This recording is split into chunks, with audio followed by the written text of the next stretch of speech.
Hello everyone. आज के video lecture में हम कंप्यूटर प्रोग्रामिंग लैंग्वेज को डिटेल में डिस्कस करेंगे। तो फर्स्टली स्टूडेंट्स का ये क्वेश्चन होता है कि सर हम कंप्यूटर प्रोग्रामिंग लैंग्वेज को क्यों डिस्कस कर रहे हैं। तो मैं इसको आपको एक बहुत ही सिंपल एग्जांपल समझाता हूँ। हमारे इंडिया में क्या है, बहुत सारे स्टेट हैं। तो फॉर एग्जांपल यदि एक स्टेट हम महाराष्ट्र कंसिडर कर लेते हैं और एक स्टेट हम गुजरात कंसिडर कर लेते हैं। अब यदि गुजरात का कोई भी एक पर्सन महाराष्ट्र में जाए, ठीक है, और उसे यदि वहां पे कोई टास्क परफॉर्म करना हो, तो आपको पता है कि महाराष्ट्र में मराठी लैंग्वेज का यूज होता है और गुजरात में गुजराती लैंग्वेज का यूज होता है। अब उसे आती तो गुजराती लैंग्वेज है, बट उसे महाराष्ट्र में जाना है और वहां पे कहते हैं एक टास्क को परफॉर्म करना है। तो वहां पे जब वो, ठीक है, वहां के लोगों से वो कम्युनिकेट कर ही नहीं पाएगा, ठीक है, तो टास्क को कैसे परफॉर्म करेगा। ठीक उसी तरीके से, ठीक है, यहां पर क्या है, यूजर कंप्यूटर से कम्युनिकेट करना चाहता है, जबकि यूजर्स को इंग्लिश आती है और कंप्यूटर्स को उसकी खुद की लैंग्वेज आती है। ठीक है, दोनों की लैंग्वेज क्या है, डिफरेंट डिफरेंट है। तो यदि यूजर्स को कंप्यूटर्स से कम्युनिकेट करना है तो उसे कंप्यूटर्स की जो लैंग्वेज होती है, कंप्यूटर प्रोग्रामिंग लैंग्वेज, ठीक है, उसी में उसे कम्युनिकेट करना होगा। तो मैं यदि आपको इन सारे एग्जांपल्स को एक लाइन में समझाने की कोशिश करूं, तो यूजर्स और कंप्यूटर्स के बीच में कम्युनिकेशंस करने के लिए हम जिस लैंग्वेज का यूज करते हैं उसे हम कंप्यूटर प्रोग्रामिंग लैंग्वेज कहते हैं। आपको पता ही है, कंप्यूटर्स में जो जब भी हम कोई टास्क परफॉर्म कराते हैं, ठीक है, तो हम इंस्ट्रक्शंस के फॉर्म में कराते हैं टास्क को परफॉर्म, और ये इंस्ट्रक्शंस कंप्यूटर्स प्रोग्रामिंग लैंग्वेज में लिखे जाते हैं। आपको पता है कंप्यूटर्स में बेसिकली 3 स्टेप्स होते हैं, इनपुट्स, प्रोसेसिंग और आउटपुट्स। तो जो हम इनपुट देते हैं कंप्यूटर्स को, वो इनपुट हमारा कंप्यूटर प्रोग्रामिंग लैंग्वेज में होता है। तो प्रोसेसिंग और इनपुट के बीच जो अगर एक पार्ट आता है उसे हम बोलते हैं कंप्यूटर प्रोग्रामिंग लैंग्वेज। तो यहां से आपको थोड़ा सा क्लियर हो गया होगा कि हम कंप्यूटर प्रोग्रामिंग लैंग्वेज को क्यों स्टडी करते हैं। तो ठीक है, अब हम नेक्स्ट बात करते हैं कि कंप्यूटर प्रोग्रामिंग लैंग्वेज जो है वो बेसिकली 2 टाइप्स की होती है। एक होती है लो लेवल लैंग्वेज और एक होती है आपकी हाई लेवल लैंग्वेज। तो यदि हम लो लेवल लैंग्वेज की बात करें तो स्टार्टिंग के जो 2 जनरेशन थे, फर्स्ट और सेकंड जनरेशन थे, वो हमारे लो लेवल लैंग्वेज के टाइम पीरियड के थे। उस समय जो कंप्यूटर का आर्किटेक्चर होता था वो कंप्यूटर्स के हार्डवेयर और कर्नल पर डिपेंड करता था। तो जो भी प्रोग्रामर होते थे जो उस पर प्रोग्रामिंग करते थे,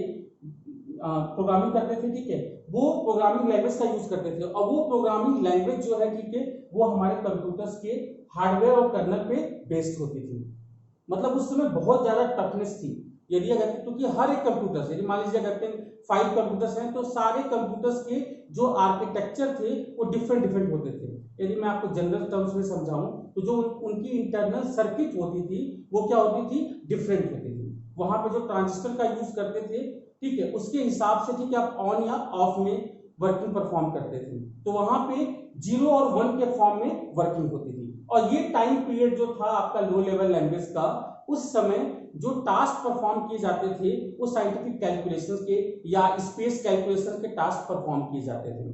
तो उस समय दो एक मशीन लैंग्वेज में यूज करते थे। मशीन लैंग्वेज क्या है, टोटली 100% 0101 के फॉर्म में यूज की जाती थी। ये बहुत ही टफ थी। इस टफनेस को थोड़ा सा रिड्यूस करने के लिए एक लैंग्वेज बनाई गई, असेंबली लैंग्वेज।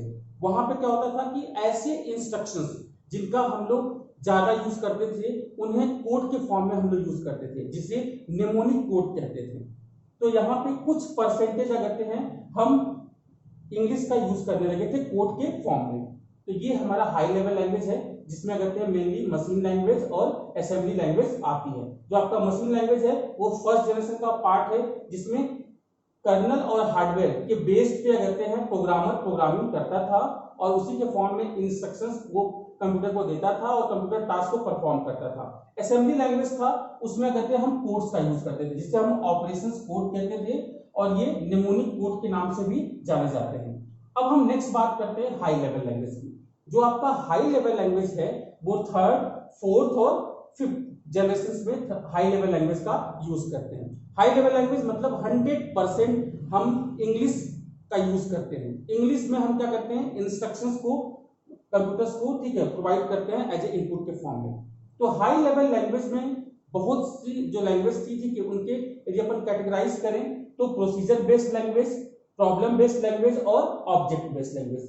जो आपकी प्रोसीजर बेस्ड लैंग्वेज थी वो ठीक है जनरली थर्ड जनरेशन में यूज की जाती थी, और उस लैंग्वेज में हम सिंटेक्स और सिमेंटिक का यूज करते थे।